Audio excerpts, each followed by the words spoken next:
Yeah, it should click on that. All right, good. Yeah, and then if you can just hit record locally and we're live. Okay. Good evening, everyone. Welcome to the Board of Education Board Workshop Meeting. Today is Tuesday, October 8th, 2024. The time is now 7:03 p.m. With me this evening, I have board members Howard White, Ashley Goulias, Janine Randolph, Cara Beatty, Jerry McCready Pritchett, Mary Ellen Flaherty Ledley, Jasmine Pressy or Pressy? Pressy. And I believe online, Colin Hostin. I also have Dr. Alexandra Estrella and her cabinet here with us this evening. And let's stand for the Pledge of Allegiance. I pledge allegiance to the flag of the United States of America and to the republic for which it stands, one nation, under God, indivisible, with liberty and justice for all. So this evening's workshop is going to consist of financial budget recap and board feedback, portrait of a graduate learning walks, specialized learning data. And I will hand over the meeting to Dr. Estrella. Thank you. Good evening, everyone. Thank you for joining us for this workshop. We have worked with the executive committee to kind of think through how we can most effectively engage in our workshop session so that, one, it provides meaningful input to the board and the public, but also allows enough time for conversation and discourse of the information. One, so that we're better informed of the things that the board would like to see in terms of the work that we're doing. Also provide us insight in terms of things that we could continue to do better, things we need to consider in the different processes that we will be presenting. We've thought about setting up the workshops in 3 cycles. Every month we will have the same 3 topics for 3 consecutive months so that we can gradually build in the depth of the topic. One of the topics being the budget. As you know, the budget process never ends. But right now we are in the midst of starting the 2025 budget cycle. And the cabinet alongside their teams have already started as early as August, September to look at their 2025 budgets. And I know that the finance team has also started to work with schools in looking at personnel and some of their current budget needs. As we immerse ourselves through that process, we want to make sure that for those of you who are fairly new in the board, as well as those that have experience, that there's enough time for us to engage in conversation about the things you're hearing across the community as things that are essential for us to think through the budget process, and also an opportunity to help further educate the board in terms of the work and the needs within the district that will become the potential drivers for the superintendent proposed budget in December. So for the month of October and November, we will be today soliciting your feedback in terms of things that you will want to see as we map out the budget for this upcoming cycle. And in November, we will talk about some of the findings that will come out of the town halls that we will be having across the district, one of which will happen this Thursday, another one that will happen in November. The one actually that's happening this Thursday, we will have members of the Common Council joining us, which I think is a great opportunity for them to start immersing themselves in understanding what we're hearing from the community as things that they would like to see in the budget cycle, which is something new and different. I want to thank Mr. Osmani and his team for having the foresight and thinking through doing this earlier than in the past and adding an additional town hall to provide a number of opportunities across the district to do this work. In December, then we will have a full-blown budget workshop. which we are in the process of actively inviting the BET as well as the Common Council for, so that everyone in the community, as well as those legislative officials that will be helping us through finalizing the budget process, start early on having a deep understanding of what our needs are and what it's going to take to effectively fund our school system. The second topic that we will be discussing today, or we will start the initial conversations around, is continuing our conversations around the portrait of a graduate and going into some detail around the learning walks that have been taking place, some of the noticings that have come to light in these learning walks, but also addressing some of the potential budgetary needs that we have been noticing will become critical for the board to have at top of mind when we are thinking through and mapping out the 2025 budget. And the third topic is around specialized instruction. We were going to be looking at special education services, what has been done thus far, looking at some data points that will be critical as we're also thinking about the budget process and what are some of these drivers that continue to exist, what are some of the efficiencies that the team has created, but also what are some of the programming successes that have been brought to life as a result of some of the shifts that we've done across the district to increase programming within district to avoid outplacement. So can I borrow your questions?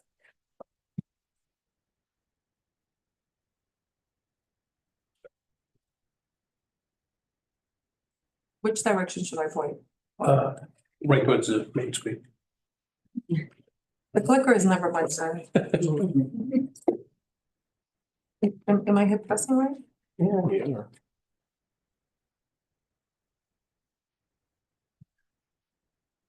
Keep going. Let's go to the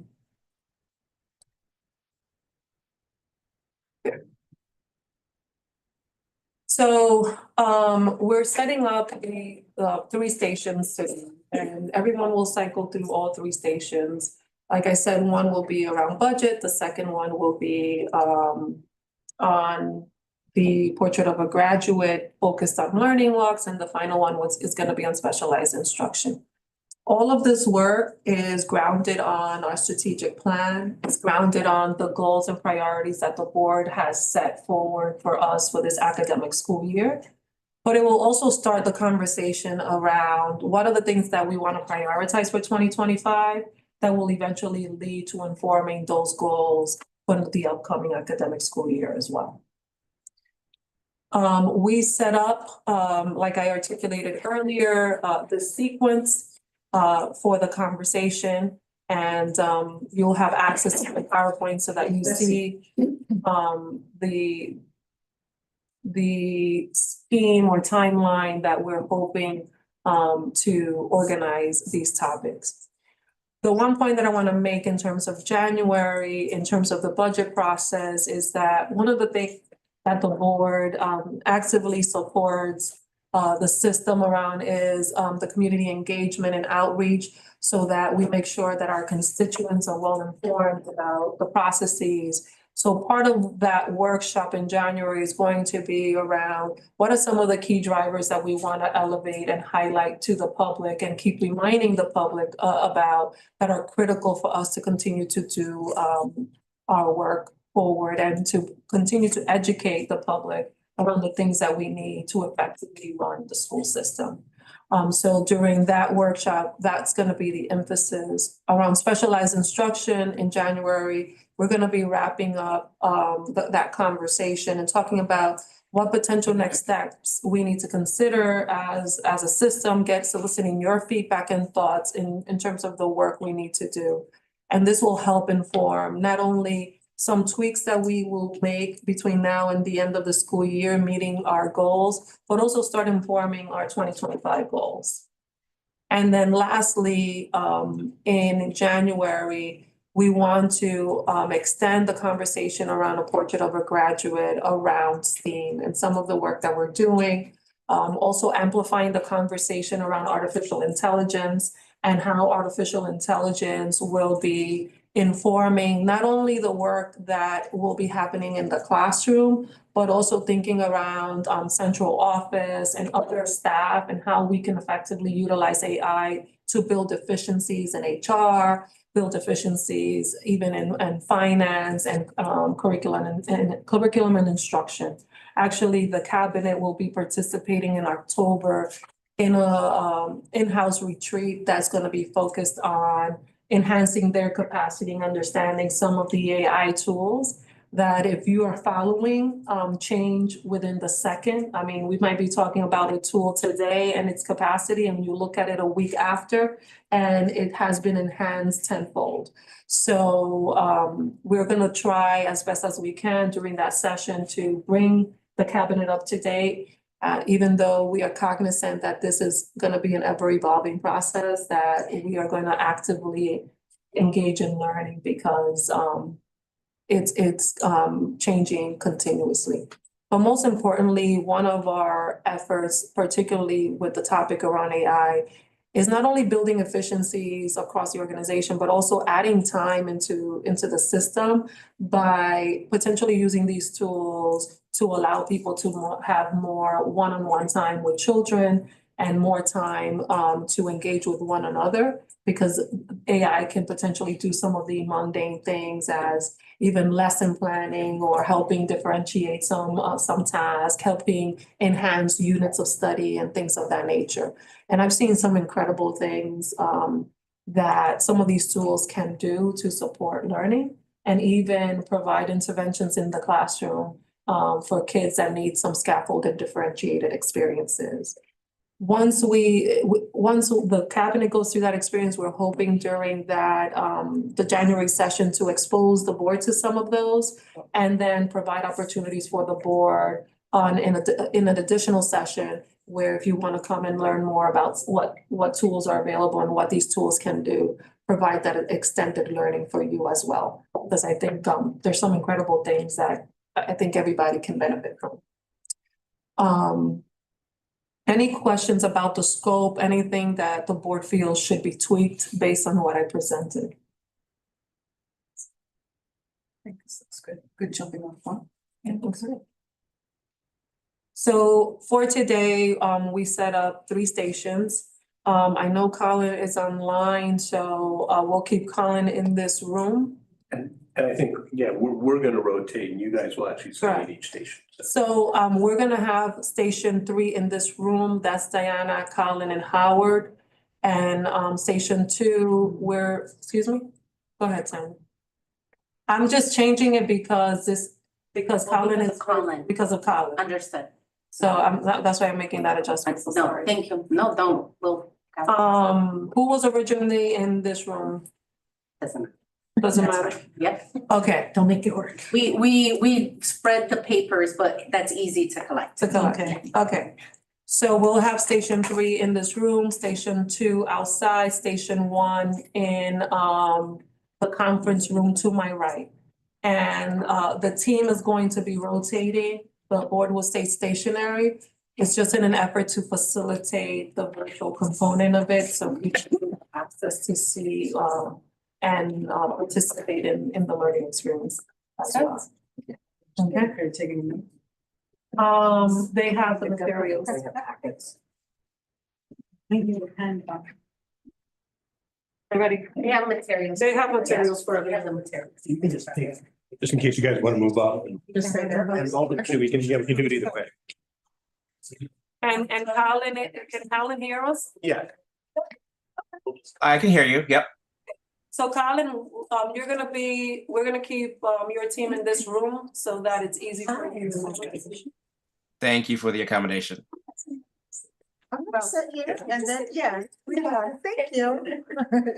The camera's got the hook, so. The camera is on the wall. Are we using this? Here. I feel like we're like far away from you. And again? I feel like we're far away from you. No, yes, We're fine. let's move this around. Yeah. See audio. Have wheels, we'll travel. Just remember, Wanted to be. yeah, but just remember that Colin is on, Yes. so. I'm gonna set the timer. They're gonna be using the, Yeah, they're gonna be. okay, I'll set it on the phone.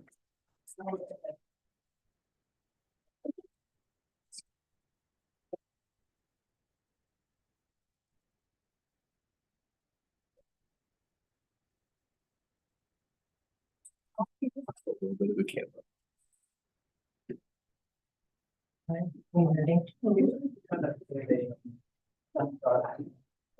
All right, so good evening. Welcome to our workshop. Tonight, we're going to be talking a little bit about the work of the leadership department. As Dr. Estrella said, we are grounding in our work in the portrait of a graduate and really realizing our vision for an NPS student.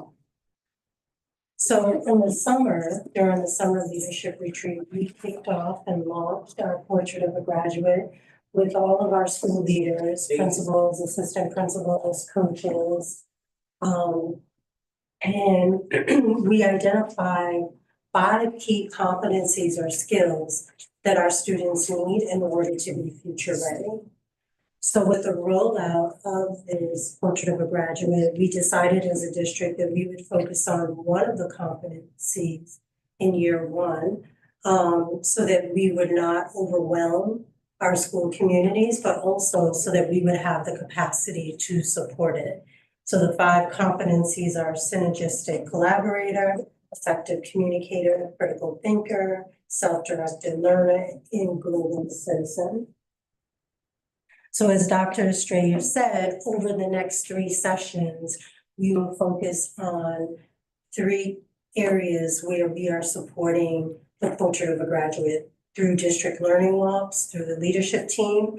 In November, we'll focus on humanities and how the work of critical thinking is being supported there, as well as STEAM in December. And tonight, we are going to focus on our district learning walks. Great. So the goal that you see at the top of this slide, the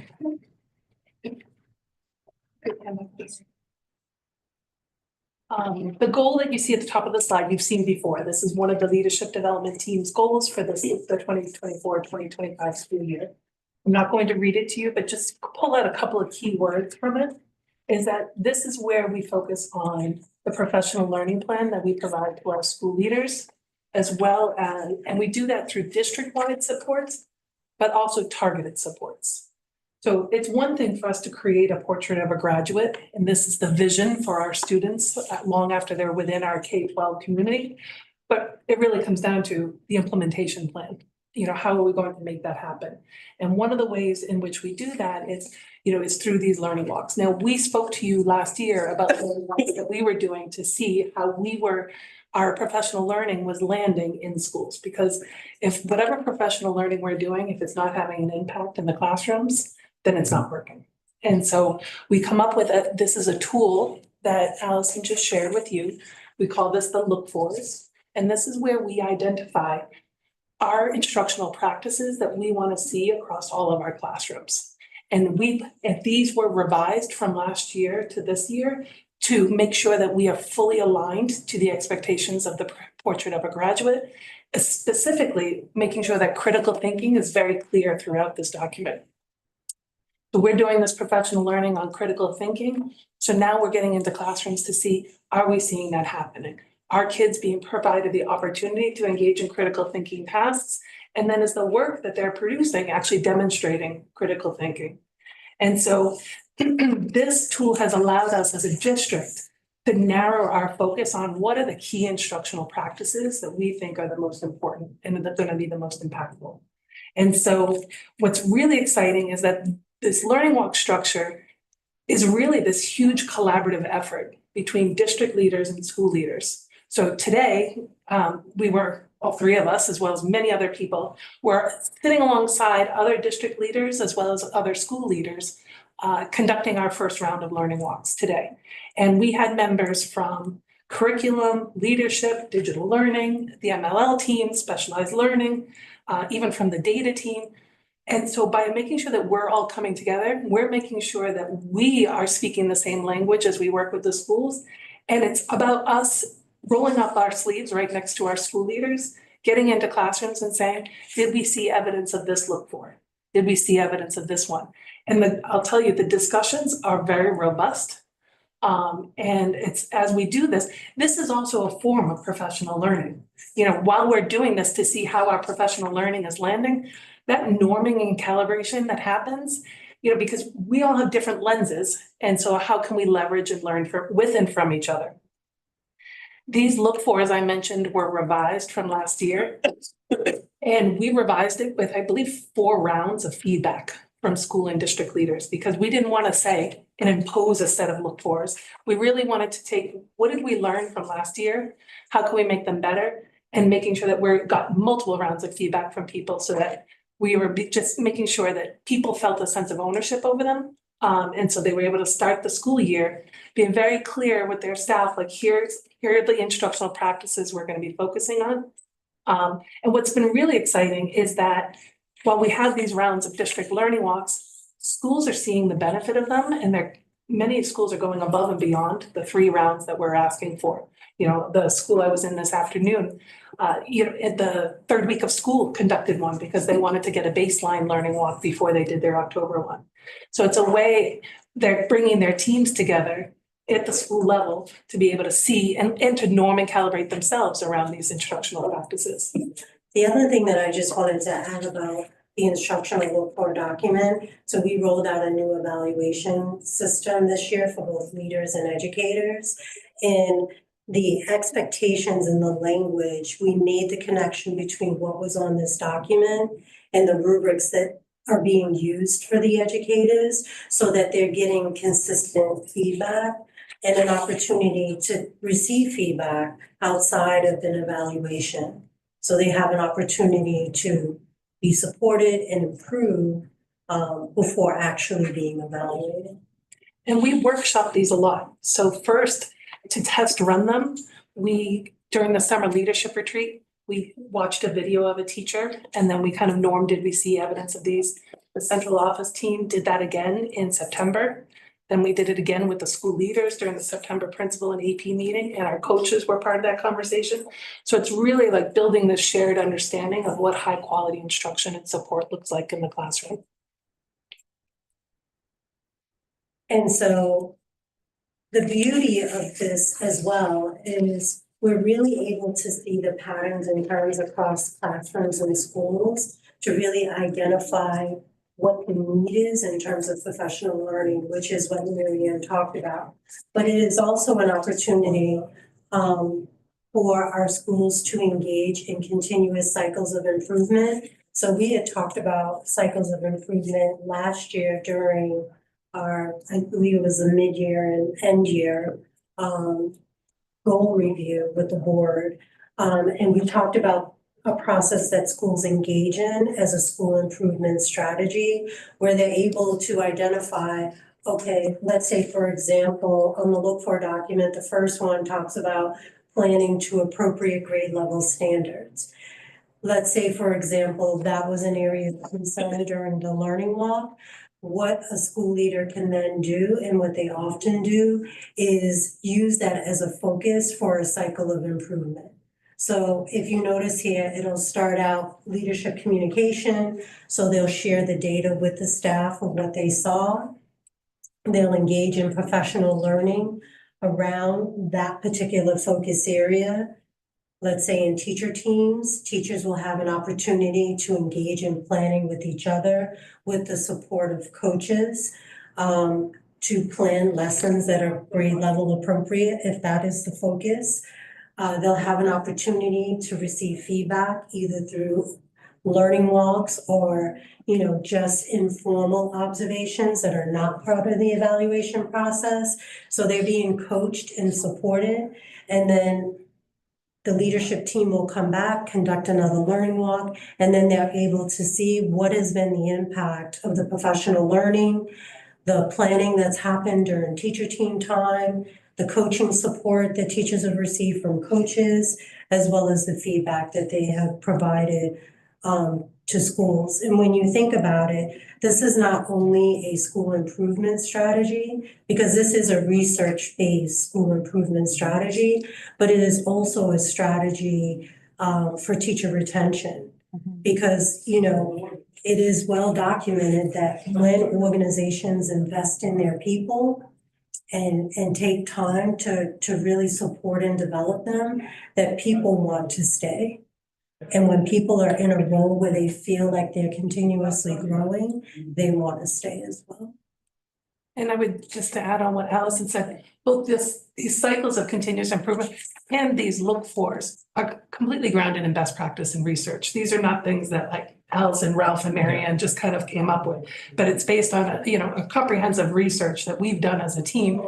And I think you can hear that we've started some of this work last year, but have spent a lot of time reflecting and thinking about how can we fine tune it to make it an even more effective model. Ralph, I don't know if you want to share anything before I share some feedback that we gathered. No, just, like I said, I think you'll be hearing me talk probably a little more in the next subsequent sessions. But one of the things that I really, appreciate about the process and the way that we're going about this is really one of the first times, since I've actually been doing more with digital learning in comparison to just strictly instructional practice, that I feel like there's truly coherence, meaning that for many years, for the last 20, 30 years, digital learning is always kind of siloed as like its own thing. And we're making sure that that doesn't happen. And I think that we do that across the board, whether it's data, whether it's any instructional practice, it all comes back to the kids. And so, I mean, it's been actually a really, really great experience. And I know myself as well as the team that's on the loves the process. So during this process, we gather quantitative data to see about patterns and trends, but we also gather feedback from some of the participants. But we also gather some feedback from the people who are involved in this work in the schools so that we understand how are they experiencing it and how is it helping them. And so what you'll see here in this slide is 4 quotes, 2 from principals, 1 from a math coach, and 1 from a teacher. And I think, as you read through these quotes, I think some of the words that pop out for me are clarity, increased effectiveness, enhanced the strengthen the cohesion. And I want to just bring your attention to the last one, which is a teacher, because one of the things a number of our schools have started to do last year, and it's expanding, is not just to have the learning walk team be the principal, the assistant principal, the coaches, maybe the improvement teachers, but to bring some teachers onto the team so that they can be a part of the process to kind of demystify it. And also to, as a learning experience for them. And you see this teacher wrote, being on the learning walk was helpful to me because I was able to see some of the great activities my colleagues were engaged in that I would like to try in my own classroom. So making sure we're giving people opportunities to learn with and from each other. I think we know we have a powerful model that is impacting both teacher practices and student outcomes, and that has a lot of potential for us. I do think, the kind of tension point for us is, do we always have the support to be able to address the priorities that we're identifying? So as we conduct these and we're saying like, oh, this is a district-wide pattern, we need to do some professional learning for this, or we have a group of schools that need a targeted support. Oftentimes, both at the district level, we have to prioritize what we're going to address first, just because of the number of people that we have to provide that support. But even at the school level, when a school conducts one of these and they identify a couple of areas that they need to focus on, schools have 1 math coach, 1 literacy coach, 1 principal, in most cases, 1 AP. So even they have to prioritize and sometimes reprioritize what they have the bandwidth to focus on. And our schools, regardless of size, have 1 math coach, 1 literacy coach. And so it's a lot of, tough decisions people need to make. But at the same time, I do think it's this model has helped us kind of narrow the focus of our instructional work, has helped us to really ensure, like, are we keeping an eye on the impact that we're having or not having? And then what supports we need to develop in response to that.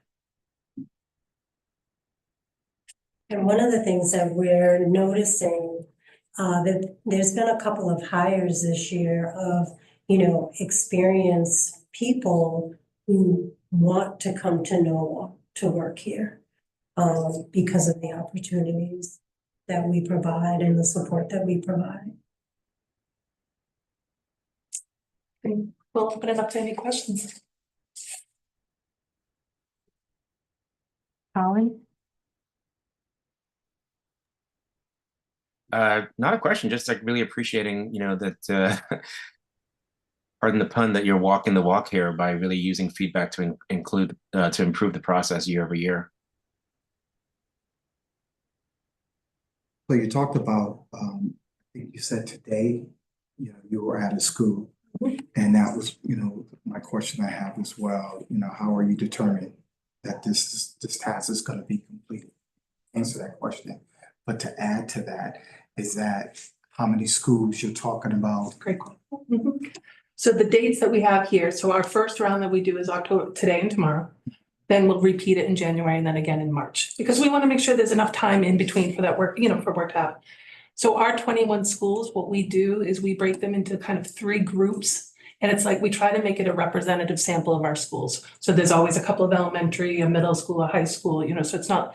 And because we kind of see it as getting a snapshot of the district. Mhm. And so by the end of that third walk in March, all schools will have been a part of one district walk. Okay. But if I'm part of the October district walk, my school, I'm still doing a school-based learning walk in January and in March. And we gather all that data and we share it with the school leaders because we want to model exactly that leadership communication piece. Mhm. So after today and tomorrow, basically the way it looks is this morning we started at Nathan Hale, and it was everybody from the district team was with Principal Crouch and his team to visit his class. Then we broke up into 3 teams and we went to 3 different schools this afternoon. We go to 3 different schools tomorrow morning, and then we all come back together tomorrow afternoon to debrief, come up with what are the implications for our work, where do we need to provide targeted support. We develop a communication that shows those patterns and trends, and we'll share those with the principals, APs, and coaches at the October 23rd and 30th meetings. Because we want to be transparent, about here's what we found, and we will have the data from both our district learning walks and our school-based learning walks. So it's the district all together. And it's powerful data because it allows us to really celebrate where we see good things happening, and to be very targeted about where we need to do work. I don't have a question, but for me, it was how you put together the changes in the evaluations to this. And that was my question that was going to come up, right? Yeah, so if you notice on the look for document, in the second column on the left-hand side, it says component 1E, component 1A. So each of those components come out of the Danielson rubric that is used to evaluate teachers. And so it's connected, and in some cases, some of the language was infused in there as well, so that we could create coherence and consistency. And so teachers can see, we're not out to get you. We're here to support you, and this is just another mechanism for support. And that's why I want, the rubric approach, along with that being taken away. Look at it from the rubric standpoint. Thank you. So I understand that, I do remember from the discussion we had from last year. So over, was it summer months or towards the end of the school years, the principals and the coaches went through a workshop session? The leadership retreat. Right. Yeah. So that's what that was more geared towards that.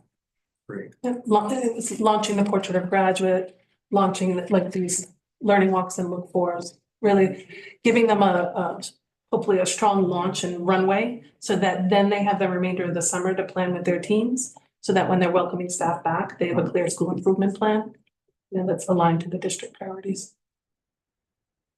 You mentioned support. Talk to me more about, give me more of a concept when you're saying support from within or support from the schools, support from the community, support from the boards. So I think a lot of times, one of the questions that we ask is at the end, we pose the question to the school team and we ask them, so what is it that you want to celebrate with your school? What are the areas that you see for future work? And in some cases with that future work, they feel like they have the in-house capacity to be able to do that work. And sometimes they say, we need a boost of support in this. That support could be anything from planning out one of those cycles of improvement, and being like a thought partner with what does this professional learning good look like?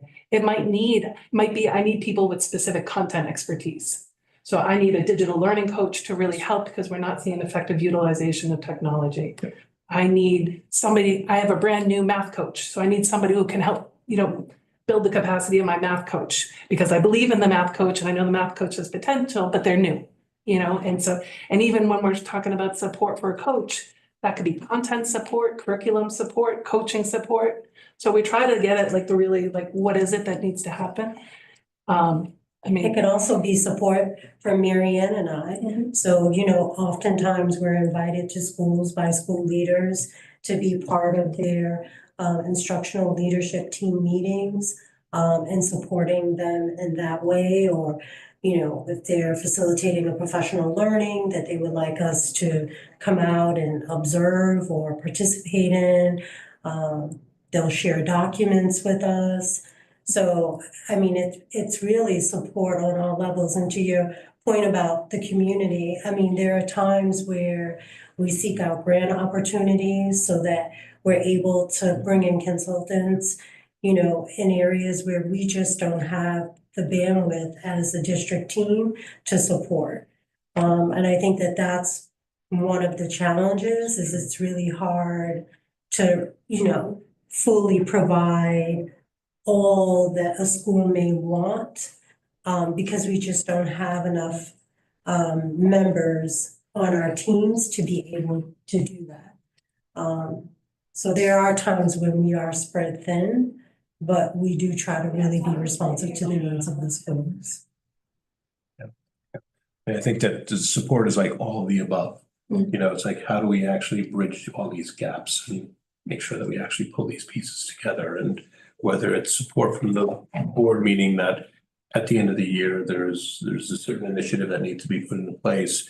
Today, the mention around instructional practice and using AI, as Alex had mentioned, that actually came up. And how do we actually use AI? So some of the coaches will be working with one of the buildings in time right now to be able to help lesson plan and actually looking at how do you actually develop, stronger lesson plans through the use of AI.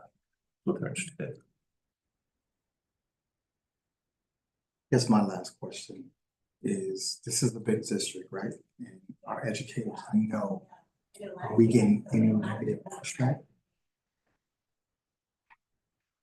I think that we have seen that the more you kind of stay in the work, the more you can show that the intention of this, Allison spoke to earlier, is not about a gotcha.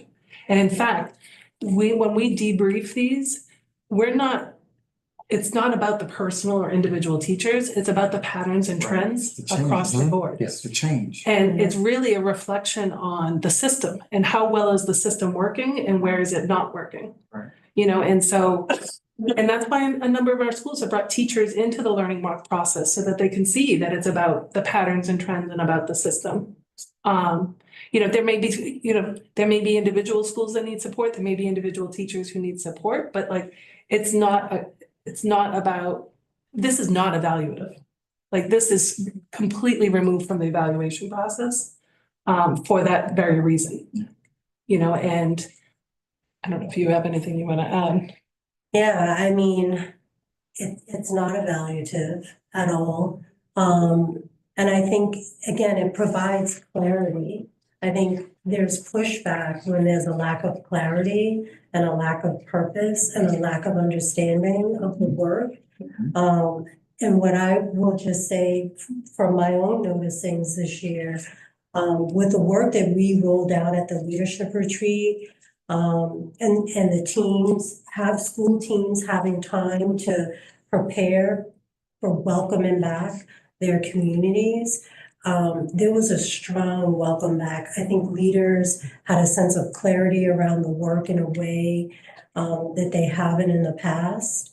They are really owning the work and making it their own and adjusting it and taking the portrait of a graduate and connecting it to their own school's vision, so that their schools see how the school vision aligns with the district vision. And so I think with the level of clarity that has developed over time, there's less pushback. And success breeds success, right? So people experience success. And one of the greatest, there's some research around what are the variables that have the greatest effect in a school, and collective efficacy, it has the greatest effect. When a team of folks feel like they can work together and be successful and effective, they're going to go from good to great, and so by being able to celebrate concretely, like where we're seeing improvement, like that just kind of, it's fertile ground for continued improvement work. And, and like I said, it really allows us to be very specific in how we're affirming and celebrating, like the hard work that people are doing to strengthen those practices and outcomes. And that's a part of this as well, right? When we're able to celebrate, like last year, we saw a huge growth in like planning, and that was big, right? From where we started at the beginning of the year to where we ended at the end of the year. So again, like that success makes teachers feel like they're making progress. And I think that was based on a sample size of almost 270 classroom visits last year. So to have district leaders and school leaders so grounded in the classroom and have like data from approximately 270 school visits is a really powerful thing. This is not saying we saw it in one or two places and we're going to celebrate it. It's like we have some really robust data sets to be able to support and celebrate it. Thank you. Thank you. Thank you for educating us. Thank you for keeping us abreast to what's going on. And just think that this is a great opportunity for change. I think that's the key part. Change. A lot of time, folks don't want to accept change. But I think in our, the direction we're heading, change is very important. Plus the outcomes from the data, everything increased, proves that something's right. If we want that portrait of graduate to happen. That's right. And on a different note, Mets fans, Yes. I am. Absolutely. He was afraid to say yes. I was talking about the game and you both went shush shush and I'm like, Because when I walked out, it was 2-0. So I was just hoping. Yeah. oh wait, team building, next year we all have to go to a Mets game. Okay. Let's go. My daughter's Die hard, at that no matter stadium what. right now, so Yeah. she lives though in Brooklyn, so. Actually, I'm going to game 4 tomorrow. Oh, Yeah? Oh, even better. Forward to it. cool. So, We rotate. yeah, so we rotate, and so I'm gonna stay here just to make sure the first group gets started, and then I'll join you guys wherever you are, so. Thank you. Thank you. Thank you.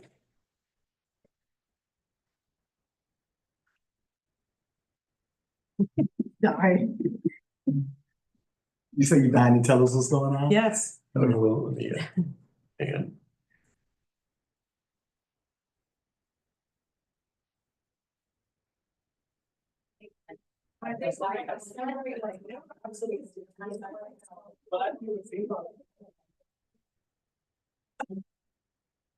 It's also allowed us to keep patient groups coming at the same time, so now at least we'll get one example of each. That's important, it's all languages, so. It's good. The only difference is they get the same board members. Yes, exactly, yeah,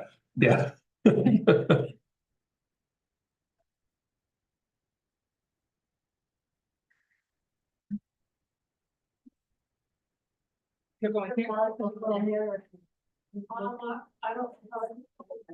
I think since you got that done, I don't think that's well, because I think there's still.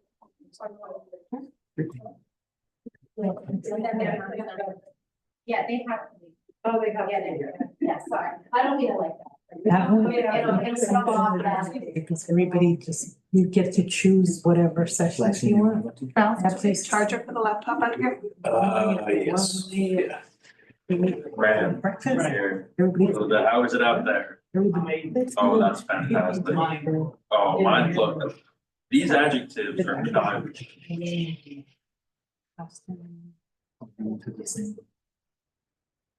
But I did all policy more than anything. Just being on the policy. And it's a couple of. Multilingual. That's right. Guys are going to be, Are we gonna be here at the main table? yeah, just close so that. And don't forget Colin. I don't, is he there? I'm here. I'm here. I can hear. Colin is virtual, so don't forget about Colin. Okay, We Colin, want, if you have a question, if you can just let us know that you're gonna ask a question, because I don't know if I'll see you with the information up. Will do. Thank you. Thank you. Mhm. Okay.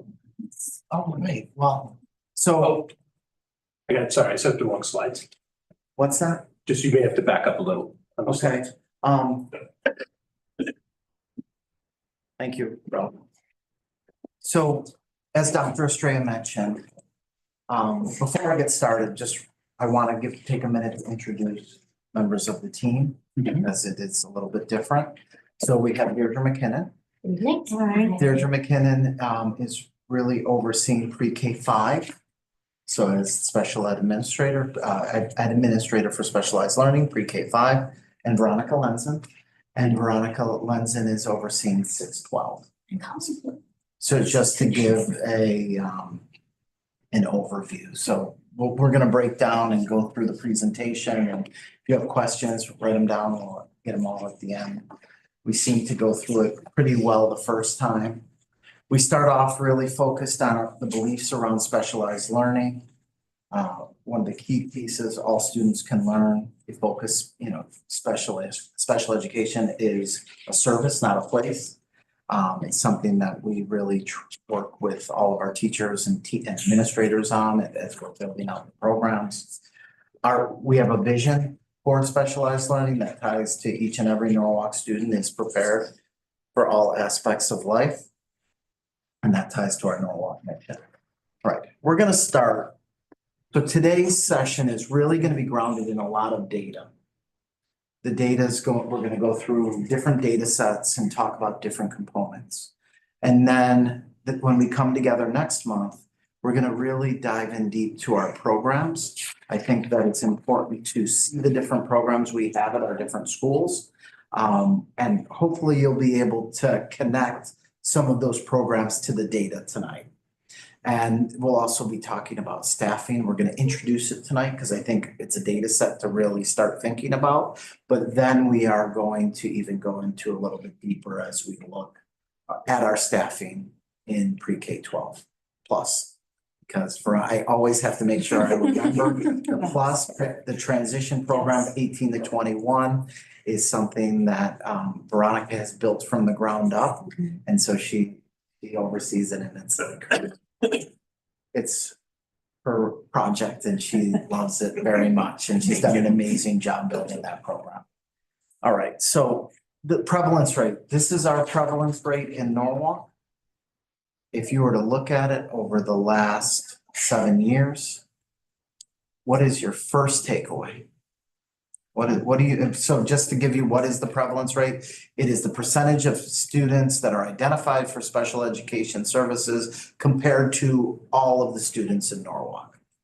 So what does the chart tell you? Increase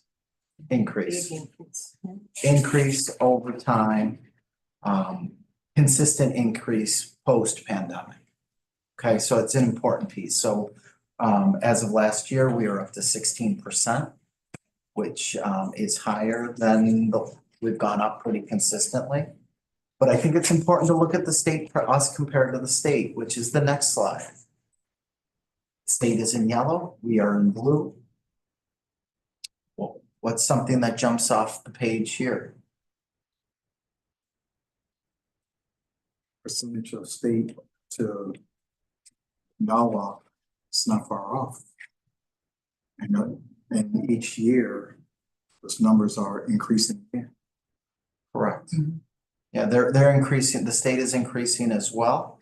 Last year, they were up to 17.3%, which we are lower than the state, which I think is important to note.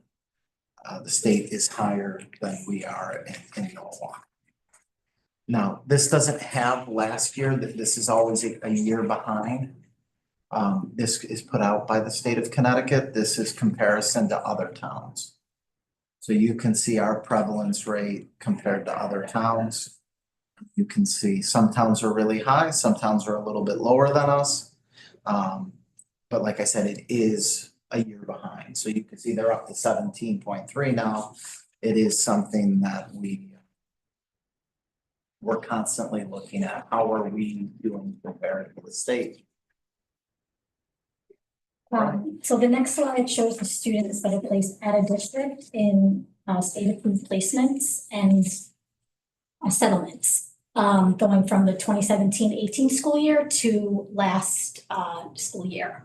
So as you can see, we started off at 91, and then we slowly went down to 69 in 2020, 2021, and then it did spike. COVID did hit, obviously, so it did go up. And then we also were able to start our own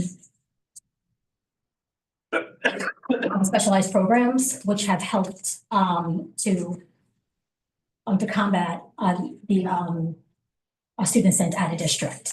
And what you're going to see on the next slide is how we actually were able to redesign our programs to prevent students from going out of district.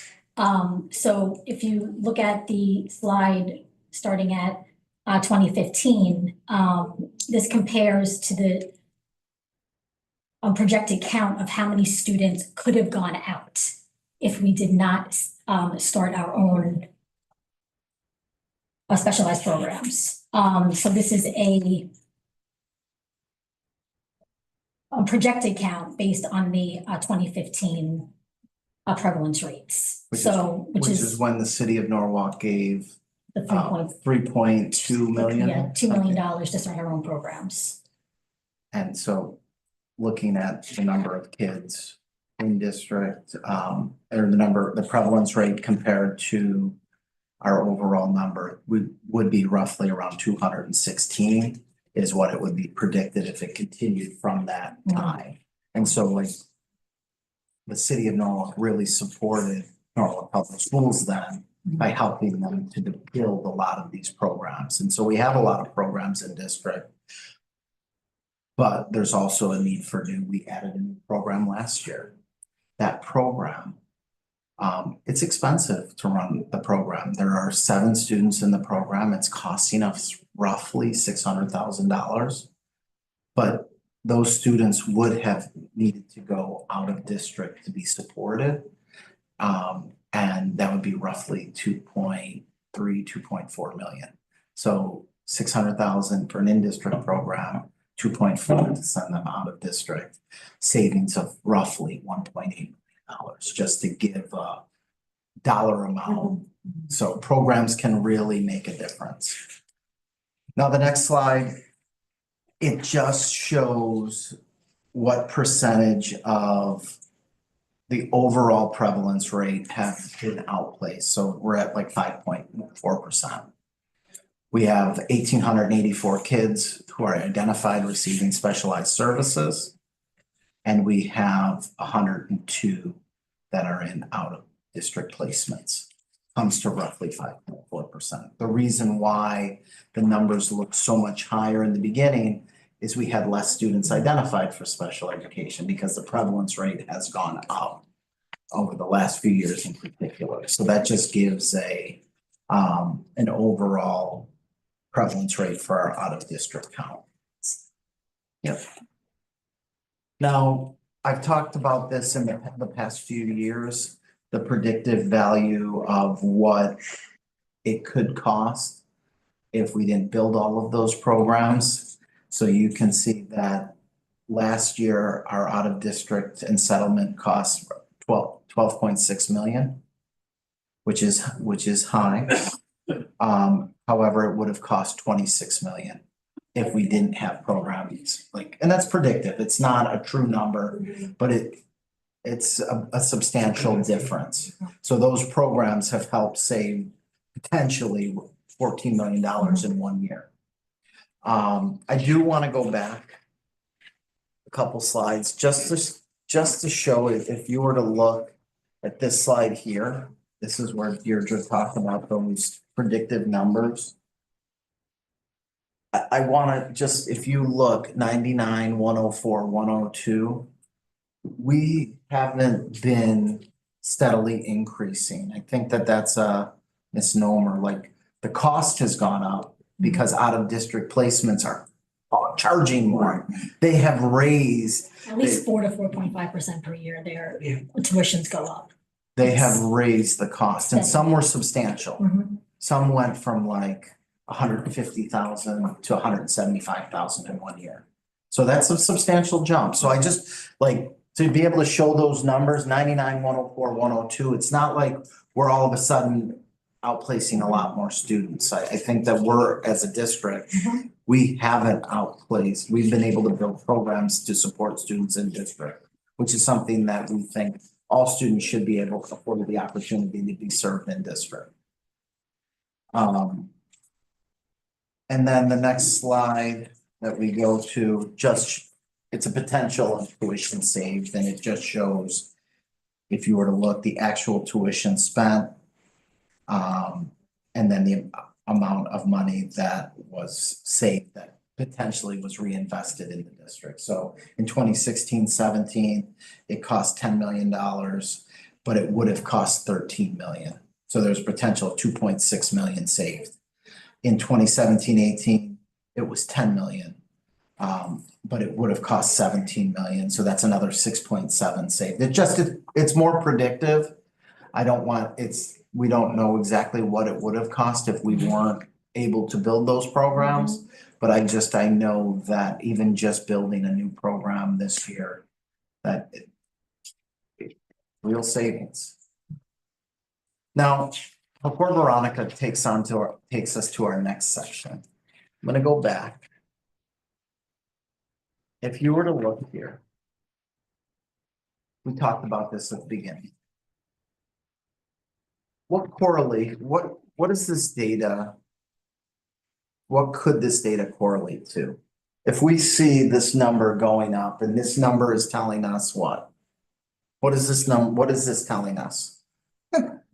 It's telling us an increase in money.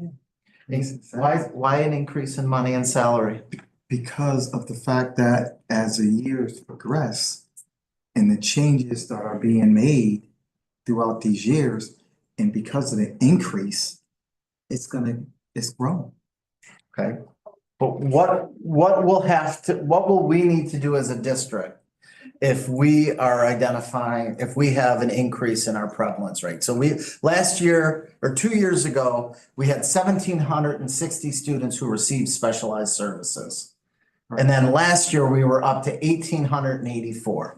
That is 124, is that right? Or is that 104? It's just 104. 104. I can't see if it's 1760 or 1780. 1780. So it's 104. Right. So 104 more children identified last year than the year before. What does that mean that we need to do as a district? We need to do what we're doing as far as providing those services within the district in order to subsidize those numbers, because those numbers are going to go up every year. Okay. So we got to be able to make sure that we able to provide the services that we need within our own district. And to be able to provide those services, we're going to need to hire. Or teachers. And that's where Veronica's gonna take us next. So as noted, excuse me, our prevalence rate is now up to 16%. Over the course of the last 5 years, as a department, we have intentionally increased the number of special education teachers by 45 in the district in order to keep up with that rising prevalence rate and the ability to, as you said, provide those services that we need, not only because there's more special education students in the district, but also because we want to keep them here in the district, which is their least restrictive environment. We continually analyze our teacher caseloads and work to make sure that these teachers, because when you're a special ed teacher, you're not just in the classroom. That's not your only duty. There's a lot of state compliance work that needs to be done to write the IEPs, do the testing, make sure all of that is taken care of. So talking about caseloads isn't just how many students are you talking to in the classroom. It's how many students are you going to meetings for and doing paperwork for. So we're constantly analyzing our teacher caseloads. And this year, we're actually working with the NFT to do some caseload audits, which is actually part of our contractual obligation with them to make sure that the caseloads are fair and equitable across the district and that those teachers are able to provide the services they need to provide. Excuse me, an example of this rise in need for teachers and services, looking at the Center for Global Studies, that's our interdistrict magnet high school. At the beginning of this school year, we had gone over caseloads, gone over numbers, and we projected that we would need 1.5 full-time equivalent of special education teachers in order to cover the number of special ed students that were going to be there. About 2 days before. I just wanna. That actually happens, like, we start with the budget process now, when we have our SBBs in the spring, that's where we have like, this is where the numbers are telling us that you're going to need, but things change. Either a school could identify a handful of students in the first 2 months of school, which hit their caseloads. In this example that Veronica's talking about, it's an interdistrict school. Right, so you don't always know what the IEPs say, we may not have gotten them ahead of time, or again, they may have been identified at the end of the school year after they have been accepted, which is fine, CGS provides special education services, but the numbers went up to the point where we needed to add a 0.5 full-time equivalent to CGS. So we went from 1.5 teachers to 2 full-time equivalent positions in order to be able to provide the services that were mandated by those IEPs from those students that came to us in our district and from other districts. So it's a perfect example of how it's ever changing. We have to constantly analyze and we need to make sure we have enough teachers to be able to provide those services. And does P-TECH have the same issue? We did add another full-time equivalent this year for P-TECH. We expected it and it happened during the SBB process. But yes, we went from 2 FTs. We had started with 1 a couple of years ago. We went to 2 and this year we went to 3. So they have 3 special ed teachers there. Because it's, as the number goes up, you're going to need more staff. And that's gonna be a trend that happens. And that's why we added even the dollar amount that it costs. So for our 143 teachers, we're talking roughly 13.1 million. Almost 13.2 million. Yep. So I just think that that's what is such a positive. Similarly, we're looking at school psychologists in 23-24, based on feedback that we had gotten from our school psychologists and just what we could see as administrators from central office. Our school psychologists were stretched really thin. Part of that is because we did have a couple of vacancies we had difficulty filling because it's a shortage area. But the other piece was that we just didn't have enough positions. We didn't have enough bodies to be able to cover the amount of referrals that we were taking in, the amount of testing that needed to be done. So this year, after very thoughtfully reviewing their caseloads and their workload, we added 2 full-time equivalents. And we were actually able to start this year not with 2 more vacancies, but with all of our vacancies filled, including the 2 positions we added. Our assessment coordinator really did an amazing job of recruiting and getting those people in, but we now have full-time equivalents of school psychologists in every school, which really is going to help us with our IEP compliance, with what's expected of us from the state, and more importantly, providing services to students. And then Another area where we really felt that we needed additional staffing was with speech therapists or speech pathologists, because that is another high area of need within the district as the prevalence rate continues to increase. So again, after reviewing caseloads and reviewing IEP mandated hours of speech and language therapy, we determined that we needed an additional full-time equivalent in the speech language pathology department. And this particular person is going to be really focusing on the assessment team that works out of NECC, which is our pre-K program, because we have so many students going from birth to 3 to age 3, and then aging out later on to turning 6 that need to have those evaluations done to either identify or continue their eligibility. And we need additional speech pathologists to be able to really make sure that that happens appropriately. So in each of these 3 cases, we've really had to look at how many students do we have, how many are going to be identified. There's a little bit of that, magic 8-ball or crystal ball there of how many more are going to move in or are going to be identified, and how do we make sure we continue to support them, and whether or not those disabilities are changing, and whether or not we need to look at additional programming in order to support them. Because we not only want to support who's here, but we want to be able to keep them here, which is really important to us also. And this is gonna continue to happen as our prevalence rate increases, that from a staffing standpoint, we're constantly looking to say, how can we create caseloads for staff? How are we supporting our staff? I want to give Deirdre and Veronica huge kudos. One of the things they started this year, and it's the first year we've done it, and we've had 1 session so far, but it was really, staff completed a survey, all 5s and 4s, which is rare, very happy. We've created a monthly professional learning session for all new specialized learning staff in the district. And so they come and they're getting PD, they're getting support, and this is really one of our retention strategies. And because people who feel supported stay. Right. And so the fact that they how great this is, they've never had this before, and I'm in districts that they come here new, or if they're brand new in the field, and like they just really excited, and I'm hoping that that will continue and they see the benefit of those training sessions. And how are we going to know if it's really truly a success? Will be at the end of the year when we look at how many of them are back next year. Like, what was the retention rate of all? We have X number of new staff. How many of them stayed next year? And it's a little bit tricky because there are other factors besides just if they felt supported. One of them that we, Dr. Estrella and myself, we've talked a lot about is the cost or the salary. And what are we paying? Because there are Other districts. other districts are paying more. At one time, Norwalk, we paid very, very well compared to other districts, and other districts have caught up to us. And so salaries sometimes, distance, salary, those are factors that play. But hopefully we're working to create maybe some opportunities where when we're looking at these high need positions, that we can maybe subsidize and be creative in how we support them. And that's not just specialized learning, that's also supporting multilingual learning teachers, or even some of our other high needs positions that are hard to fill.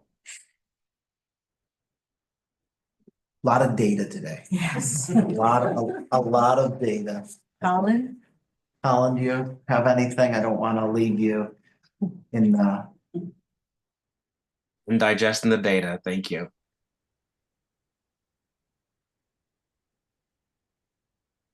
Did he ask a question? We didn't hear the question if you asked. Oh no, I just said I'm digesting the data. There's a lot to take in. There's a lot of data here, and like I said, we'll dive in our second Well, the session. important right now with the budget season too is having those conversations of how do we support the staff, right? How do we get the money to get more staff in? Numbers are numbers, they don't lie, and when you have the naysayers that don't believe that everything keeps going up, and the enrollment of special needs children keeps going up, It's not like you can have, like you said, one teacher with 100 kids and then what? Right. Right. Absolutely. The move-ins that have happened too have also affected the services. So we've had a lot You of can never really move-ins. predict who's gonna move in and when, so. Surprisingly, and this was not something that I've seen in the last 4 years, but new this year is we have had a lot of students moving into Norwalk from Stanford. Just some, in the last month, like, it's just something that we're noticing and as a trend. So, Where do we stand, are we in compliance in reference to the employees hiring staff from SPED? Are we meeting our state level as far as teachers are concerned? We have enough teachers for SPED? We only have one, We have 2 about- vacancies? we have, I think, 3, but vacancies. one's almost, Three one's vacancies, almost yeah. filled, which is So we're good. very close. That's great, That's- because I mean, 'cause I That's know the year that we everybody, had. especially Stanford, Mhm. they're hurting for SPED. They're hurting. Yes, it's So- very so hard. that's big, the fact that, we're like 1 or 2 and we're in the Mhm. business of hiring one We're more. close, we're very close. But somehow we got, that has to be talked about as far as an increase of funding for SPED because of the fact that every year, those numbers gonna go up. It's not gonna change. And the more we risk having kids going into outplacement, the more money it's going to wind up Yes. costing us because I think you guys saw the slide in terms of the outplacement cost. It's costing us a significant amount of It's money. ridiculous.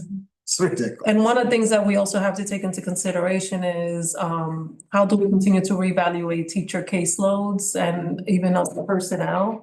And how do we make it more feasible? And also like the added work that a lot of our SPED teachers do, right? They have the instructional component in the classroom, but they also have the IEP development work, the progress monitoring of goals associated with the IEP, the progress the progress report, sorry, that needs to be sent out to families. They're responsible for a lot of these things. And a lot of districts are starting to compensate SPED teachers differently. So that's also creating a challenge for us to recruit and retain. And this is that special education. We also have similar concerns. I think if you followed the conversations with the Silvermine parents, they were raising similar issues with the multilingual learner teachers because they are also a shortage area. And we had teachers poached last minute, and we lost some teachers to other districts that were offering them more money.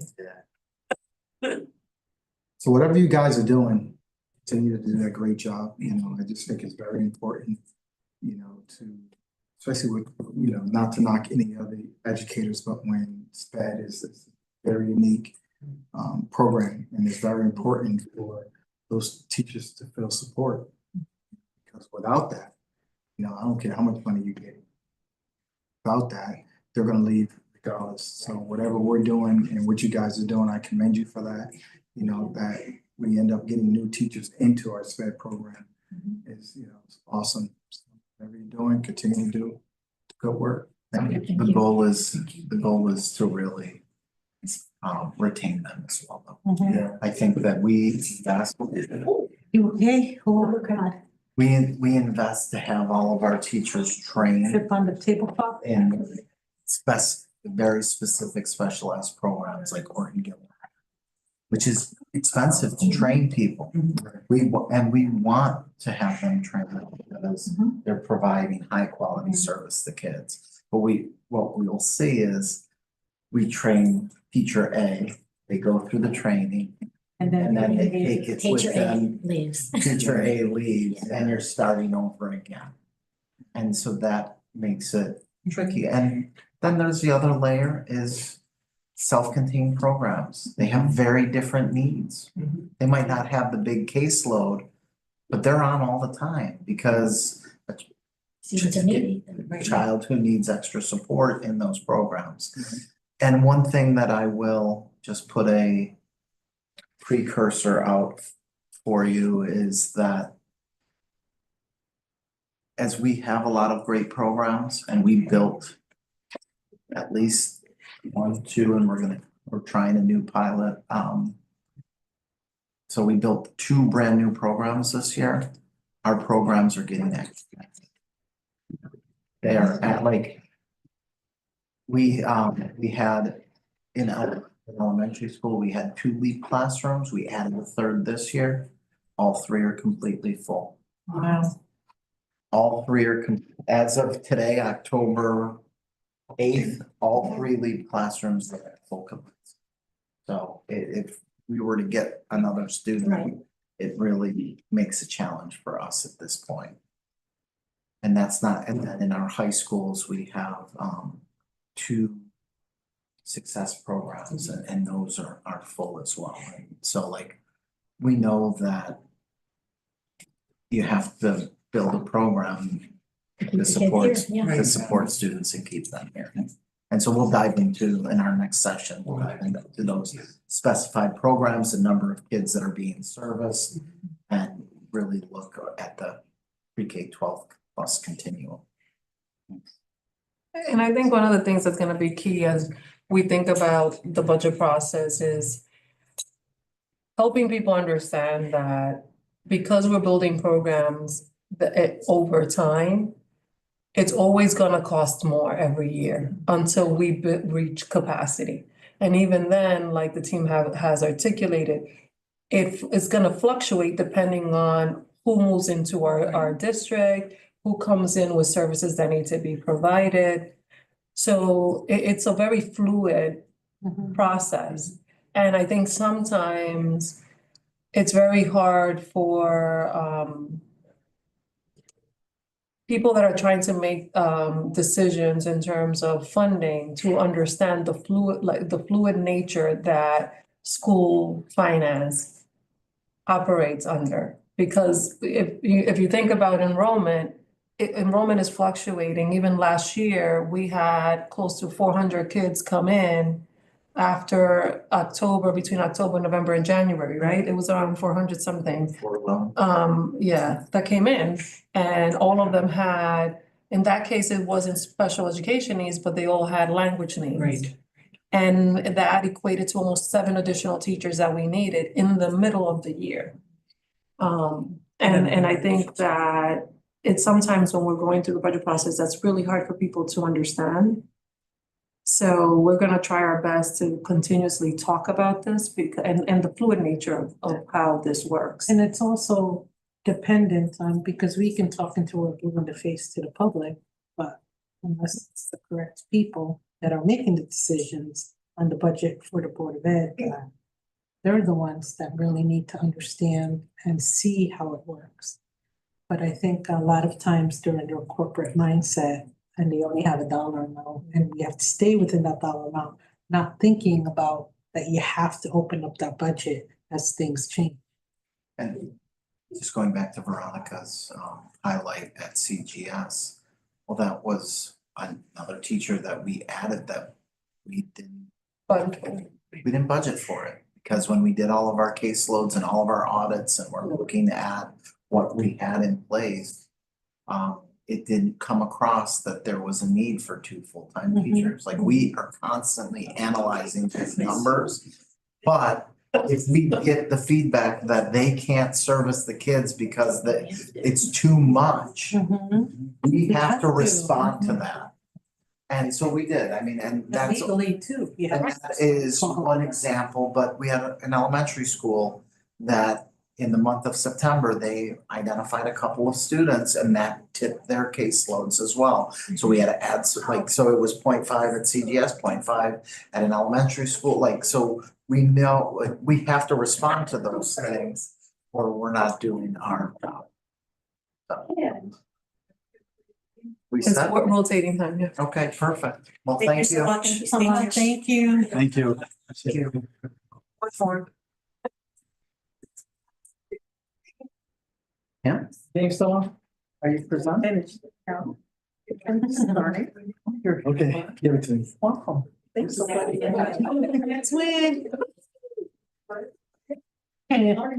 But did you know that when you walked in here, Well, the score, when you walked in, yeah. you know, that it was 7-2 Yes, I know. So, it was, when we walked in, it was 6-0. Okay. You said you knew it was. It was, when I left out the house, it was 2-0, and then I walked in, I heard bases loaded, Uh-huh. so. And then there was 6-0. And it was 6-1 in the eighth. Finished with 7. Yes.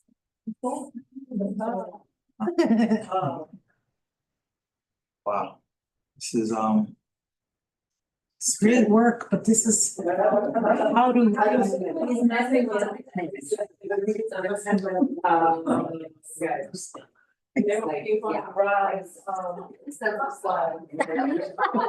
Which we went through very quickly.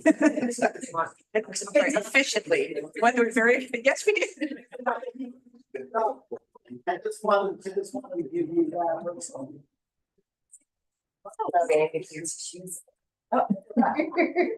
Sounds I'm talking about some. I started. Okay. Okay. Okay.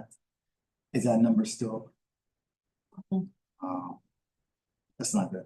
No, It's not good. working on the new one. Yeah, I think that's the key part of it, to be honest with you. Doing the new one. Ralph, are you looking at your phone? Are you looking at your phone? Hmm? Are you looking at your phone? No, I'm just waiting for the next group to come in, and you guys have finance still, right? Yes, Budget. I couldn't hold back, Ralph. I had to go to the commentator. I couldn't hold back. Well, It's That's good. why I was It's good. asking you if you looked at. It's good. It's good. It's good. At first she gave me a look and she didn't want to tell me. It's good. It's good. Oh, It's awesome. that is It's awesome. awesome. So I can go home and finish watching. Yes. Yeah, right? Some highlights and everything. Hi. Wherever you like. Money people, this is what I like. Best for last. Finance, that's. This is when we get this is what we need to fight. You guys have just use the clicker Exactly. on the table. Oh, awesome. Thank you so much. Hey, Colin. Oh. Oh, that's fine. Hello. That's right. Notes on this one.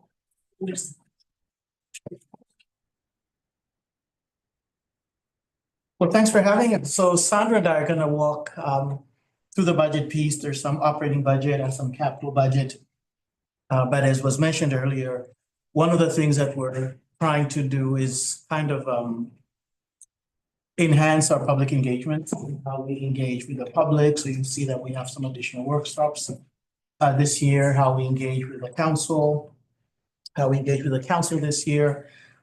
So we have more opportunities for engagement with the council. We're going to be inviting the BET in December, and so these are just some opportunities that we have. So in terms of the budget calendar, we have some key dates here. We already concluded the September 23rd public hearing, which was the first one this year based on the new charter. On Thursday, we're going to be having our first town hall meeting for this fiscal year at Nathan Hale Middle School. We will have a second town hall on November 21st. We don't yet have a venue for that, but we'll let you know. We may be like Jefferson, if we can get in there, it just has good space. But we'll let you know where that will be. And then missing from this also, as I just mentioned, in December, we will have that joint meeting. We're inviting Council and BT to your workshop. So I'll update the slide to include the December 11th date. And then in February also, the Finance and Claims Committee has their first public hearing on the entire budget, both the board and the city. So there will be a February meeting. In March, the BET has their public hearing where they again engage the public. In April, the Common Council Committee that oversees capital budgets, they have a meeting to finalize our capital budget request. And then in June, we finalize the budget with you. And then that becomes our operating budget. So the next slide kind of just talks, it's just a graphical depiction of the process. We have started process number one by starting building the performance, looking at what the existing staffing is and what the costs are based on the contracts that we know. So there are a couple of things we started to put together. And then in November, actually this week, we start sending out budget requests to departments, central departments, to start telling us what they're foreseeing, you know, if there's changes in curriculum, if there are new textbooks, anything that they are mandated to change, we start incorporating that in the budget. And then in March, we sit with the superintendent and start putting together the superintendent's recommended budget. December? In December, sorry. And I just skipped through You it. skipped right to March. When we do that in December this year, we will have had these two community budget sessions. We will have heard from you, the board. We will have met with the council, we'll have met with the BT. So we feel like we would have had quite a lot of input in putting this together. One of the things that we're looking to do, as we did last year, is to continue to engage one-on-one with colleagues from the city side, board members to board members, staff to board members. One of the recommendations that was made today was for us to kind of team up together. Like last year, I spent some time meeting one-on-one with certain people on the council and on the BT. I know the board did the same thing. But one suggestion was, what if I went together with a board member and kind of sat, and that way I can kind of talk about the technical side of it, but the board member can kind of talk the constituent side of things and that perspective. And it's not just me, whether it's Sandra going out or Alex going out, but we team up, meeting one-on-one with, and just kind of, if we try that approach, a different perspective in terms of telling that story. So with that, in January, you will approve a tentative budget that goes to the city. And then at that point, we'll start level 5, which is our budget now is part of the city budget process altogether. And then usually between January and February, we start the student-based budget. At that point, we know we have some demographic information from the schools, from the demographer. We have a sense of what the city has given as guidance in terms of how much we have available to spend. So we use all of that information to start building those school-based budgets. And then again, in June, we bring it to you for the final approval. So that's kind of the life cycle of the budget process. So the next slide, I'll spend some time on this slide. It kind of shows what our funding trends have been. And so the numbers, the percentages in black are the percentages that the board approved budget at the end of the year. So fiscal year 21, our approved budget was a 5% increase over the prior year. FY 22 was that 0% funding when we've had conversations about that. FY 23, it grew to 4.5%, then 4%, and the budget we're in now is 3%. So that's kind of the blue line that follows the trajectory of what we've been funded. Now, we do know, for example, in fiscal year 24, when we were funded at 4%, through ARPA funds, the mayor was able to provide the Board of Ed with an additional $2.5 million. So if you combine what we have, the base amount plus the $2.5 million, we actually got a 5.1% increase over the prior year, once you add all the resources available. Likewise, last year, where we were funded at 3%, with that additional funding, last year we got 1.8 million. That actual brings our total allocation to 3.8%.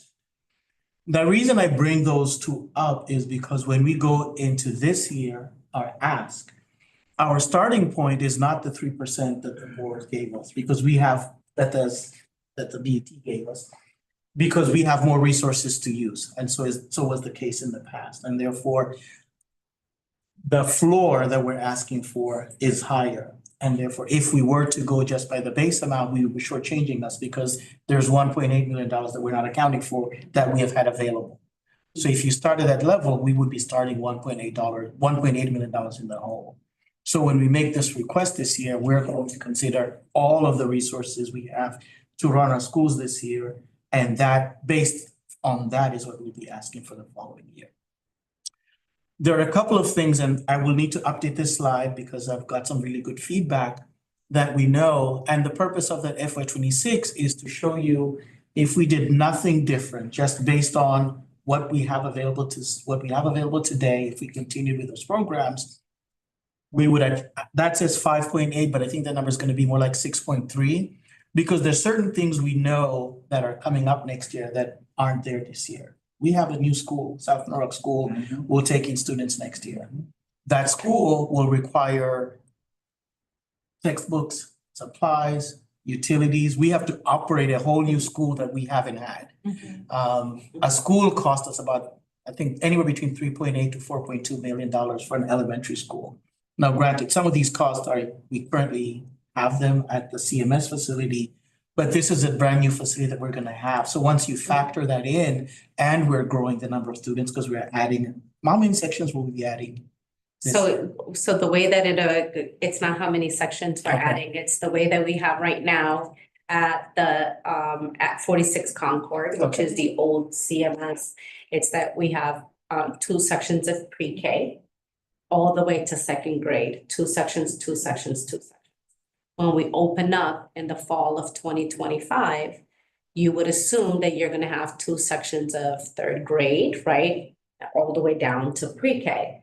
However, the new school is built for 4 sections. Sections are the number of classrooms. So then we will going to increase now the number of sections in those early grades. Now, granted, if families that are in the 2nd grade and they started at Narragansett, they may choose to stay in Narragansett. They may choose, they may not care that it's a new facility, and we would never force those families to leave where they started to go to South Norwalk. So we're not gonna be at full capacity at the 682, which is the projected number if the school was at full capacity. But you're still running a full facility because regardless of whether we have 2 sections in each grade up until grade 3, or whether you add new sections, you still need custodians, you still need security, you still need to pay for air conditioning, which nobody really factors in, that is actually more expensive. And so then because of that, it'll take a few years until we fully matriculate the school to its capacity, but it's something that we have to automatically know that it's going to happen for next year. We're opening, it's an expense that should also impact that ask or the need For next year. because it's happening. And that was the feedback that we were given, is that it's not going to just be what we have today, because there's automatically some things that we know are going to occur because there's no not doing them. And I think that's the part that we're gonna be stressing too is, our total number of students may not increase dramatically because they'll just, it'll be a redistribution. It will be shifting from one school to another, but the operating expenses, those are brand new. Those are not shifting from anywhere else. Like we're not saving money from the CMS facility and utilities by going here because that is a functioning building in custodial services. So all of these things are going to be brand new. We're going to have to clean a brand new facility.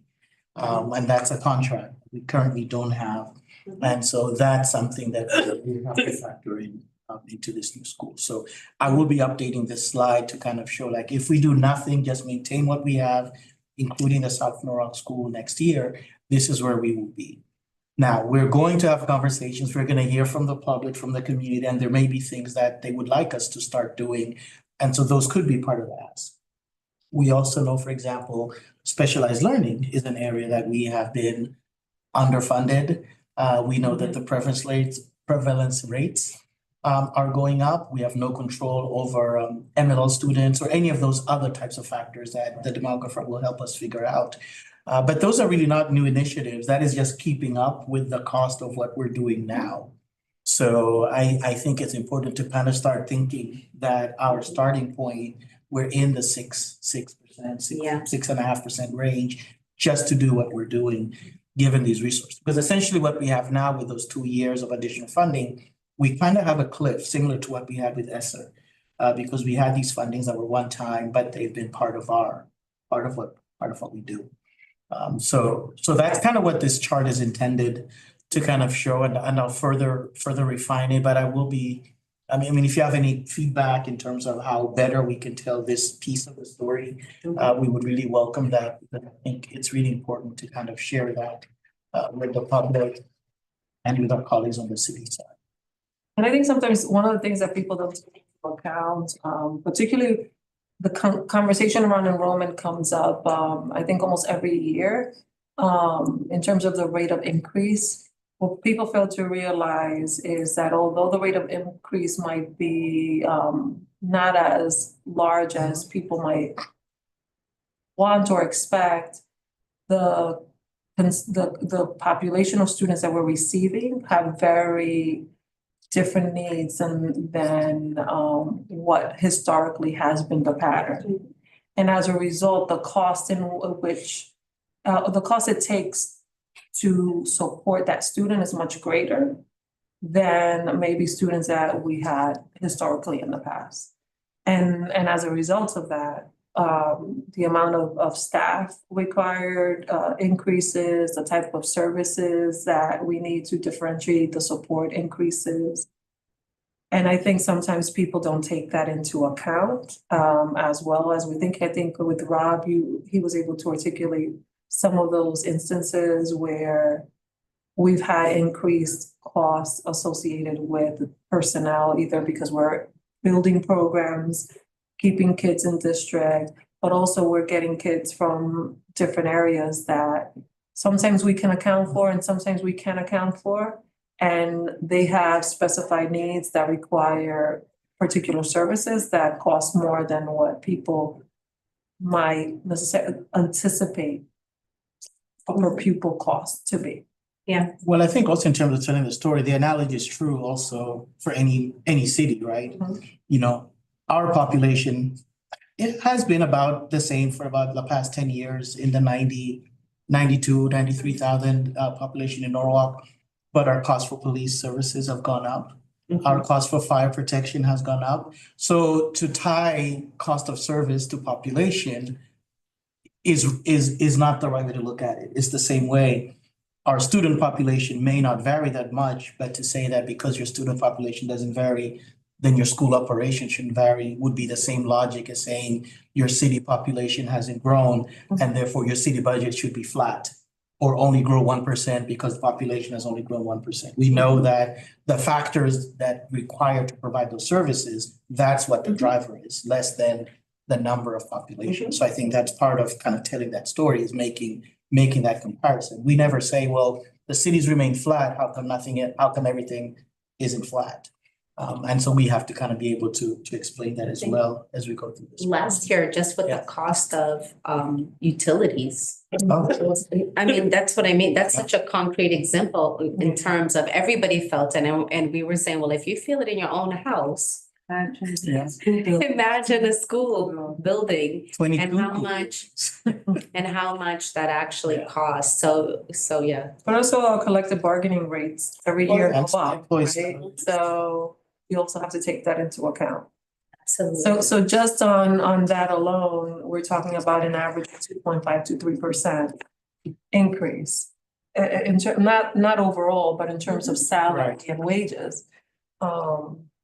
And that doesn't even take into account insurance that also over time also fluctuates as well.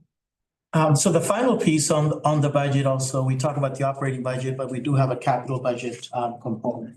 And capital budget, thank you, Sandra, for reminding me. Capital budget we define as anything that has a value of more than $10,000 and a useful life of 2 to 3 years or more. And so, and we think about these are like our fixed costs, our machinery, our equipment, our buildings, our heating systems, those would be considered as capital equipment. So each year we have a recurring ask of capital items. Many of these things are recurring from year to year because they are. Some of these things are one time. So the past 2 years, we've had band and string instruments request 300 each year. And so as we start building next year's budget, I have to hear from the curriculum team if there are any requests next year related to that. I don't know that yet because we haven't got there yet. Our security, and I'll let Sandra speak on the security and yeah, go ahead. So the enhancement to school security. So last year, so typically we have been actually asking for about 300,000 to $250,000 because we ended up at one point we had requested a really large request and then the mayor gave us 1/3 of that request, which was really actually generous. Because then what we were able to do is we phased it over 3 years. Last year was going to be a similar ask, but we were able to actually offset it with a really large grant that we applied for and we secured that was about almost $800,000. So this was all that was remaining that we still needed to be able to do that third phase. So it was a third phase of an ask. What we want to do this year with the request for school security is actually start to introduce some intelligence into our school security. And I'll give you an example that I used with another group, which is we have cameras, we have doors that lock, we have systems for communicating with one another. Like we're really, really actually very well equipped in terms of school safety and security. But now what we're looking at is, for instance, the other day, we have a pilot at Brian McMahon currently with the company that turns all of those tools into intelligence. And I'll tell you what that looks like. So for instance, the security system got notified that somebody fell in the stairway. So if you're not actually looking at that image, you would never know that. It happened to be one of our custodians that fell in the back dock. But if you're not looking at that image at that time, you may not know that somebody falls. So even though we have the security, and it's great that we do have the capacity to look, but if you think of a high school facility and how many cameras and how many views, and they rotate through them to be able to surveil them, and they have people that are doing that surveillance, but this allows people to actually have the system give us the information that we're looking for. People falling, altercations, large number of students leaving one area, or large number of people. It doesn't know if it's students or if it's people, bodies leaving one area, like actually exiting. So there are different things that these enhanced systems look for that we actually are gathering information on, and we'll have a pilot. We'll have an extensive presentation for you as to what that could look like, what the expenses, and if this is an investment that is worth making for us. But there are other technologies that we haven't taken advantage of that we should at least be aware that they exist and what that could do for us in terms of enhancing our security. So that will be something that we hope to bring forward and actually talk to you guys about. The next one on the list is instructional technology. As you know, we're a one-to-one district. We have almost 12,000 students. At minimum, we have 12,000 student devices. We have 25 or 2,600 employees. At minimum, we have 2,600 individual devices for employees. And then you have the smart board and the servers and the circuits. So each year, the information technology and digital learning team puts together a capital budget request. This year, this was actually, again, one of those requests that was lowered because we were fortunate to receive some grants, including the VILS grant that allowed us to offset. So our initial ask, I think, was almost 850,000, and we were able to lower this because we received some alternative funding. The Montessori program, and I'll let Sandra speak to this one. I'll speak to the curriculum and then you'll do the rest. Okay. The curriculum and materials and textbook, this is just curriculum that we use in the schools. This past year, there was conversation about this possibly not being a capital item. Not just this, there were other projects, requests from the city side as well, that perhaps this is an operating budget, which would mean it goes back to my dotted chart. But if we keep it here, it's better for us. But if we are asked to make this an operating budget request, then obviously it changes. It changes the ask. And the rest of these are all overseen by Sandra, so I'll let her just start talking from now. So the Brookside Montessori program expansion, you will not see on the calendar for next year. And the reason being, or the request for next year, the reason being is that the Montessori program works in groups of three ages. So the initial year, we had started 2 classrooms. Those were for 3, 4, 5-year-olds. So those were 2 classrooms. Once those 5-year-olds became 6, because we started with 3-year-old. Once they became 6, we came to you, we asked again, can we build another Montessori classroom? Because those families wanted to stay in the program. We built that, and those kids then ended up becoming 6, 7, 8 years old. Last year, we came to you because they're now turning 9, and then it goes 9, 10, 11. And so then we actually have that program right now at Brookside. We will see in 2 years if enough kids enter the 9-year-old program to see if the families want to continue in that program to then make a request for another classroom. So there's the potential that it's a very popular program. There's the potential that the families will ask. Once they will ask and they matriculate in that program, then that's when we come back and ask for it. And then it'll actually be fully developed, that program, where they have the second classroom. In addition to that, last year we had requested that air conditioning program continue. These were for window units, but then we got that HVAC grant. So this was prior to the HVAC grant. We continued with the request because we didn't know if we were actually going to get the grant. The HVAC grant took care of 6 schools. 2 schools did not qualify because they didn't have the power that they actually needed. That was Tracy and Wolf Pit. We actually now have averted those funds that were initially going to go to a different school because they had the power and they were ready for the window unit. But we're actually doing a project where we're going to get the correct power over to Tracy. And we've hired the engineer through the bidding process, I think 2 weeks ago. And then, so we're going to get that for Tracy started using these funds. But we're going to come back and actually now ask for Wolf Pit. It's the last school, and those families have been also very vocal about them being the last school without air conditioning. So we'll be asking for that funding. That, again, will be a very complicated project because they don't have the appropriate power in that facility, which is what kept them out of the HVAC grant to begin with. We couldn't put them in before they didn't qualify. And then the capital repairs and replacement is a reoccurring ask because it's just really maintenance of our facilities and maintenance of the all 22 sites. Obviously, the newer schools, the Cranberries, the Jeffersons, have newer sites, and those machinery and all that stuff is under warranty, but the other schools don't. So it's typical repairs like windows, leaky roofs, the things that we repair. That's the same for the heating system replacement. It's just how do we maintain our boilers and those various aspects of our facilities.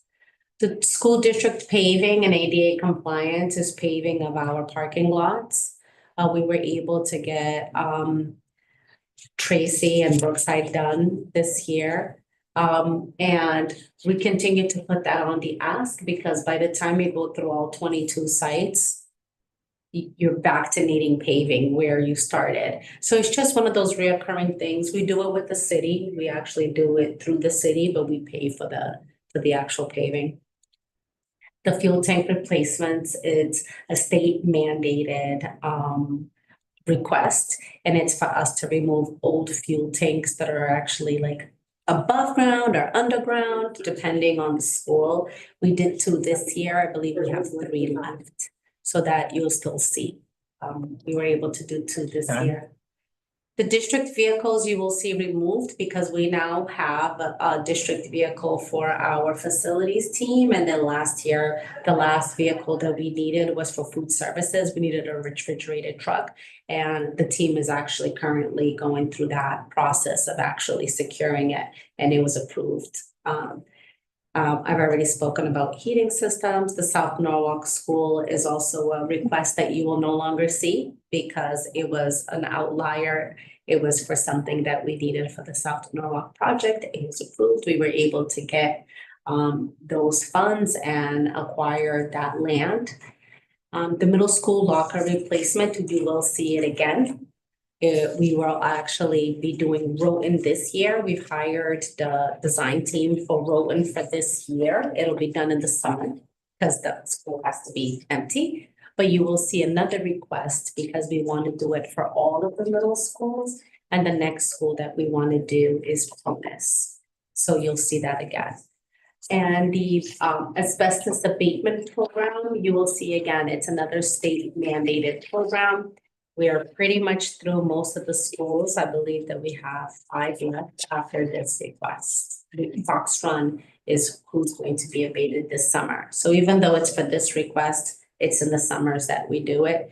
By the time this gets approved, you actually can't use the money that summer, because then we have to go through the process of actually requesting the money. So it's always for the following summer. So you'll see that again.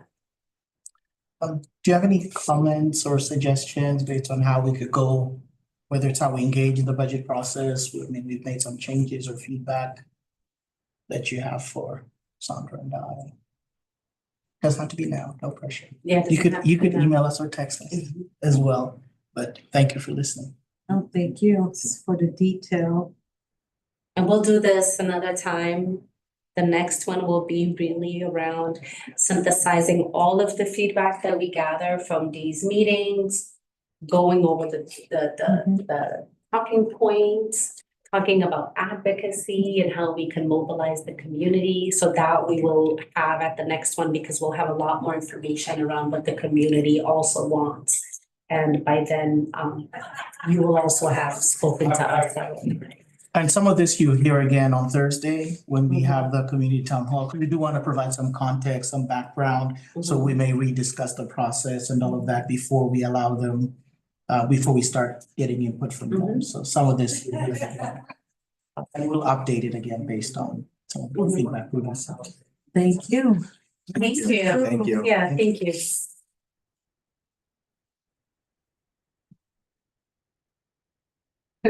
I'm trying not to fall again.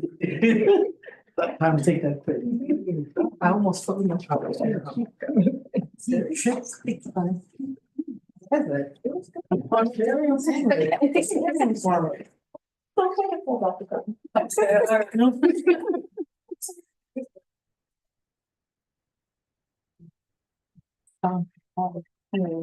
On this side.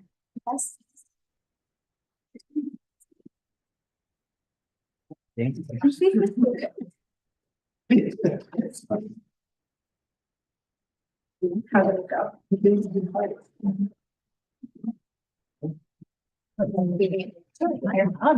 I had to put on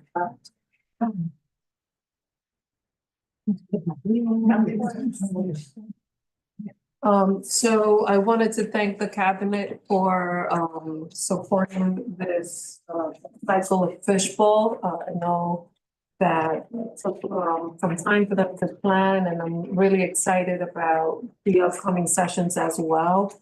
I want to open it to the board to feedback about this experience, your thoughts, and anything that we could do better to provide more information or adjustments to the way the structure was held the workshop today. I like the structure. I like the structure way Because it it works. gives us enough time to listen in a smaller group, people to talk.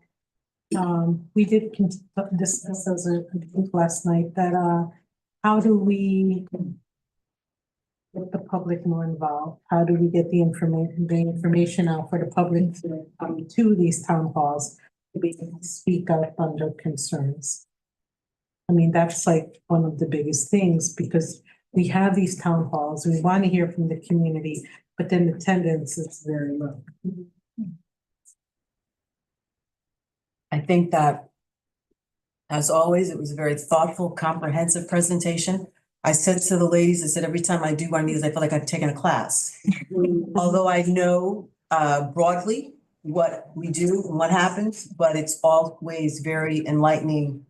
And I feel like I pick up something extra when we do these meetings, but it also highlights the notion about how our budget always is in flux, and it moves around because there's always different things that we have to revise and modify, and they usually cost money. More students coming in with particular needs that were not budgeted earlier in the budget. And so it's always a moving target in comparison to a city budget where my sense is they probably have more fixed costs. And so when you hear all of the programmatic things that you all are doing, it really highlights that fact. We were talking about in my group how, people see it as corporation, and it's about, cutting here, cutting there and doing those things, but our numbers are so fluid on a daily basis because it's a daily basis. It's not, you know, 1 month to another. It's day in and day out as children come in and out of the district, the different programs, the staffing that we need to hire or staffing that leaves, you know, negotiations, contracts. There's so many moving parts. But I wanted to thank the team because you guys did a phenomenal job tonight, you know, educating us and giving us all the information that we need. I'd like to, you know, state that also in the sense that it's such a complex job of running this whole system. 12,000 kids and everything else that supports them. But I thought this was a really good way of breaking it down into pieces that we can absorb and then interact with you about. So I think the style of doing this fishbowl is getting even more effective as we continue to do it. So let's carry on. Yeah. Good job. Very good job. Thank you. I'll turn it over back to the chair. All right. So, next item on the agenda is public comments. I didn't have any emails, anybody online? I don't think so.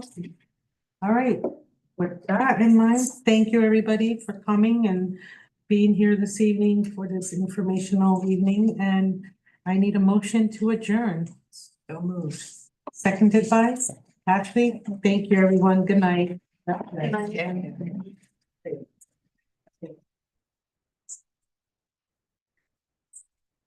Yeah.